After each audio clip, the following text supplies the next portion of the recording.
Hey guys, just want to show you how I reload my 223 brass from start to finish. Right now I'm just depriming old spent cartridges that I've shot. These were all factory Federal loads, so they're all crimped primer pockets.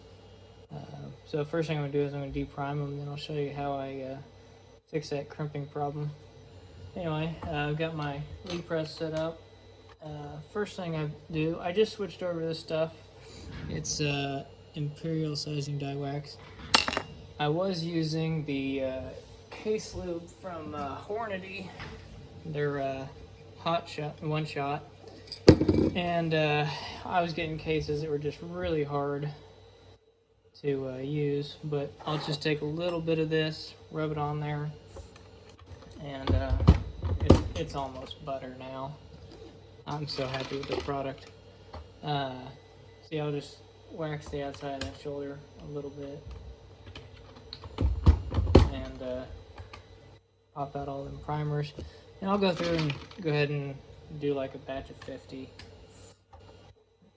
like this.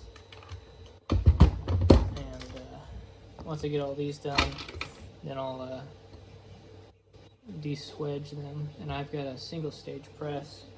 I bought I am kind of a lead guy, but my buddy has his RCBS press here, and when I bought the die I didn't realize that it wouldn't work, but the bases are a little bit different for the RCBS and the leads and the case holder. For the swedge tool, it doesn't quite fit and center right on the lead, so I'll go through a couple of these and pop out the primers, and then we'll go ahead and de-swedge them. You only have to de-swedge them if they're a factory crimp, and I think most of that's a requirement for military ammo, which I think is also made by Federal, makes the military ammo for 223, and so they crimp all those things. Super annoying to have to do the extra step, but once you take care of it once, you can reload and not have to worry about it. So this one's already been done, so I won't have to do it. I know that because it was a silver primer, which is my CCI primers, and these gold ones are the factory primers.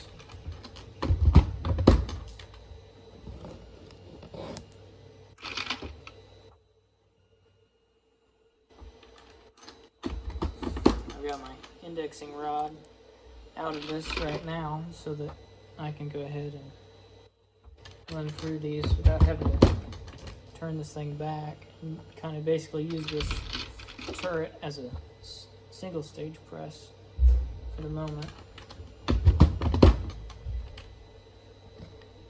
And after I get all these depocketed, I'll stick them in a cleaner. I'll clean the brass. So. Alright, now that I've got my ammo deprimed, next thing I'm going to do is get rid of the crimp in these primers. Primer holes. I don't know if you guys can see that real well.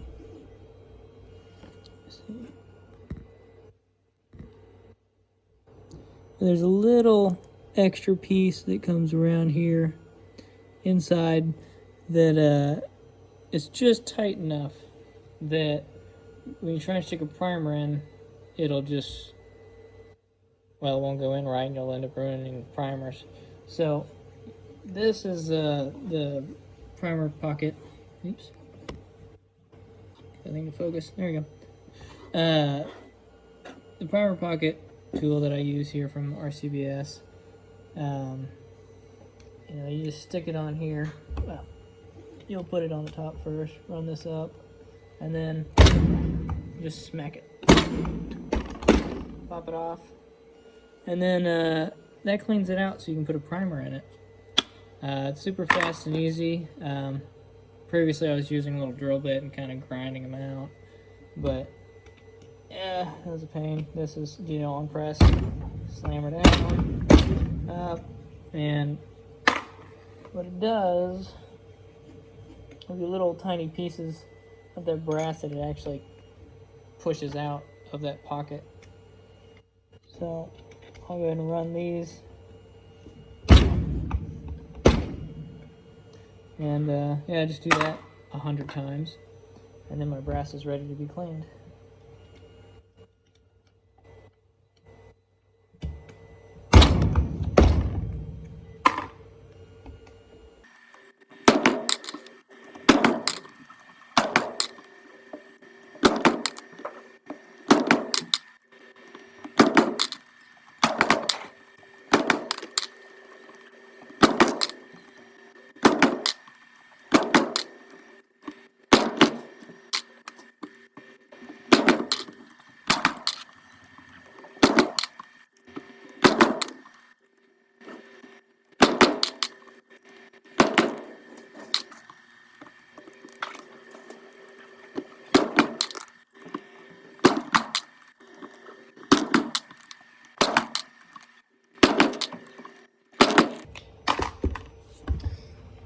Here's a little extra tip for you. If you don't want to have to swedge out all of those different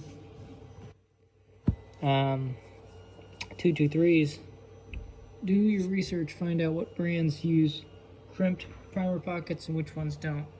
It's an extra step that's kind of annoying, and you only have to do it if your factory ammo that you're reloading is crimped. And when I bought all this, I didn't know there was a difference, and I didn't really care. I wasn't planning on reloading, and then I got into reloading, and then I ended up with a whole bunch of crimped ammo.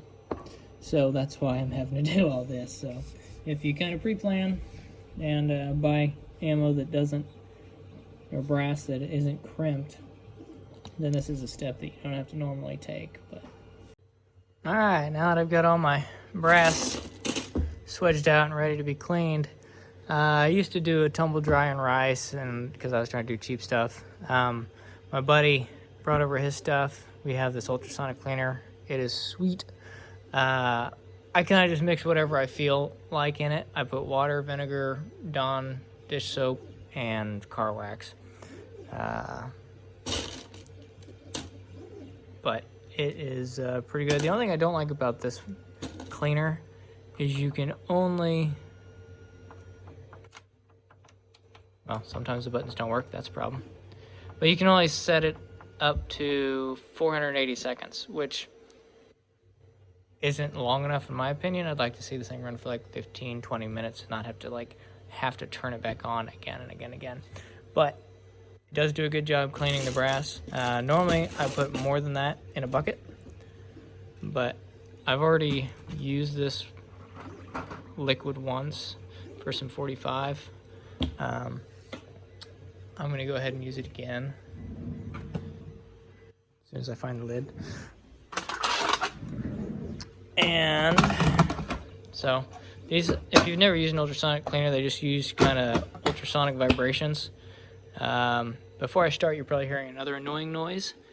I am 3D printing some things over there, which you'll see back here. I've printed a lot of these stands and things off Thingiverse. These funnels are a pour-through design that I came up with, as well as the bullet feeder. So I just drop a bullet and it goes right through for my 45, so it's just pretty cool. Speeds up that process, and I'll probably make one of the 45 videos later, show you how that works. But I'm gonna go ahead and start this. You'll hear, you can turn heat on, and I don't know what that does for this, if anything, but I do it anyway. And turn it on, you'll hear a little noise. That's it, is working. And so that'll do that for about almost 5 minutes. And then, or I guess that's longer than 5 minutes. I don't know. Public school math wasn't good to me. Anyway, I'll let this thing run. When it's done, I'll run it 2 or 3 more times, just let it go through the cycle, then we'll pull it out, dry it out on a towel, and wait till it's ready to be loaded. Alright, thanks to calculators. 480 divided by 60 seconds, that comes out to be 8 minutes. So it runs for 8 minutes. So I'll do it 3 times. 8, 16, 24. 24. So about half an hour, I'll let this thing run. And once, I mean, it's a whole lot faster than doing it in your, tumbler style thing. And you don't have to worry about, is there a piece of walnut, a piece of rice, is some sort of abrasive cleaner stuck in my casing. It's just going to be, there's liquid you got to dry out of this thing. So the amount of time you save running this thing as opposed to your tumbler, you can spend that extra time drying out your brass. And I don't know, to each their own.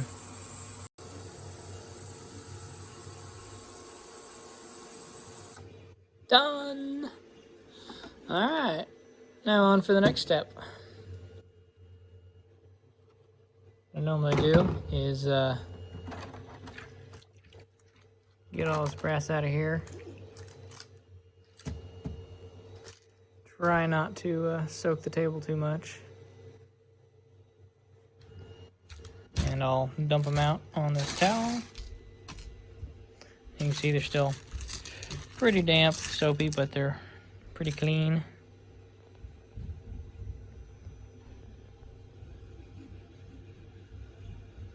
So I just gotta let those dry out. I'll kind of put the bucket back. And I'll go ahead and fold these up in here. Shake them around a little bit, dry them off, and let them sit for a while, dry up. And then once they're dry, we'll go on to the next step. All right, here's a tip.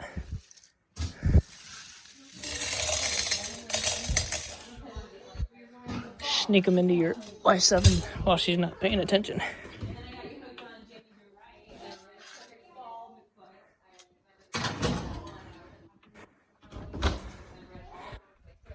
Set to 350 for dinner. So we'll let those bake in there for about 10 minutes. And then it should be dry for sure.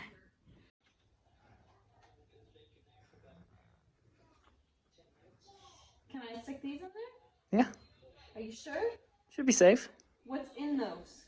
Nothing. Just brass. Alright. Proper safety equipment needed. Ugh. This should be dry. Alright, now I've got my brass cleaned here. I'm not sure, I tried a few of these. Some of those pockets might not have got completely swedged out. But you'll see if one has an issue. So what I do, and I haven't quite got all the kinks worked out of this. I just got this thing a week ago, but so far I'm really enjoying it.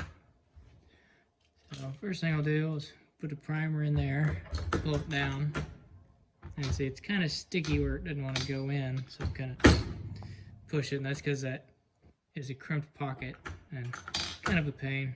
And this is that funnel that I made, and it's a pour through. So that goes right into the case. You don't have to pull the casing out, which is nice. You just check, make sure that all the powder goes down. And then put my bullet in there, run it up. And I've already set the depth.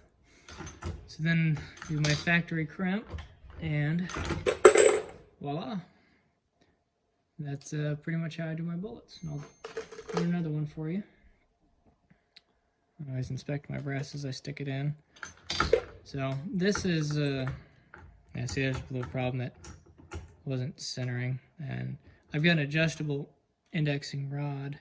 It was working perfect for the 45, and actually I think more of my problem is I've got it dialed in, but when I come down, I hit it too hard, really going too far in, and I don't need to hit it that hard on that last stroke, and I'm pushing this thing past its indexing point. But anyway, so let's check. Yeah, see, I need to put a primer in there. So this primer, put that in there.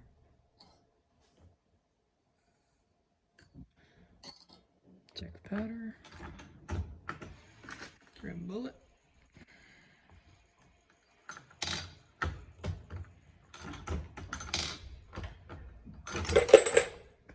There you go. That one's centered back up. I saw it. So that was just my fault. I've already sized these casings. I'm just using this die. Why really does not like me? There we go.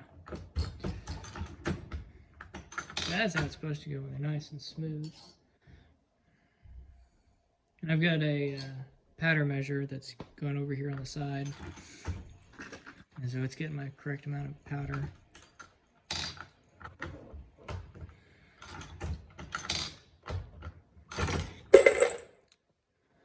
And that's pretty much my setup. Hope you guys enjoyed. Alright, so after wondering why this thing was so hard to get the primers to seat, I tried my old one, and it has no problems whatsoever. So the swedge tool is doing its job.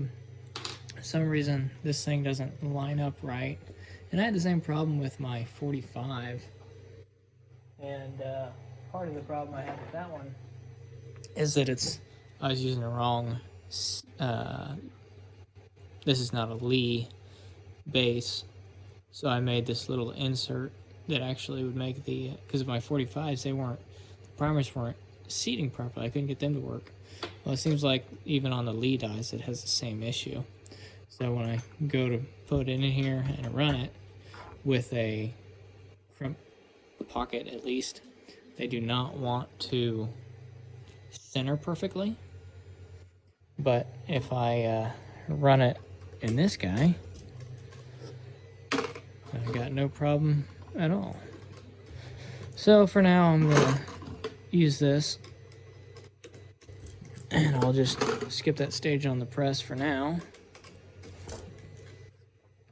And I'll do some testing and see if I can't figure out what's causing that to get out of whack. I'll let you know how I fix it.